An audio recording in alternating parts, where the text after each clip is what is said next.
শেখ হাসিনার সবাইকে বিপদে ফেলে দিল্লিতে গিয়ে বসে আছেন, এমন মন্তব্য করেছেন বিএনপি মহাসচিব মির্জা ফখরুল ইসলাম আলমগীর।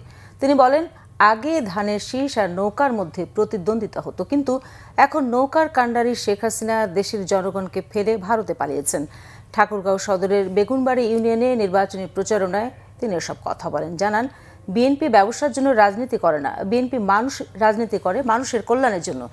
এদেশে বিএনপি এখন সবচেয়ে বড় রাজনৈতিক দল বলে উল্লেখ করেন মির্জা ফখরুল। এ সময় রাজনৈতিক প্রতিপক্ষের সমালোচনা করে তিনি বলেন, যারা পাকিস্তানি সেনাদের সাহায্য করেছে, দেশের হাজার হাজার মানুষ হত্যা করেছে, তারা আবার এসে ভোট চাচ্ছে। বলেন, যে দল বাংলাদেশকে বিশ্বাস করে না, বাংলাদেশের স্বাধীনতায় বিশ্বাস করে না, তাদেরকে ভোট দিয়ে দেশের সর্বনাশ না করতে জনগণের প্রতি আহ্বান জানান মির্জা ফখরুল।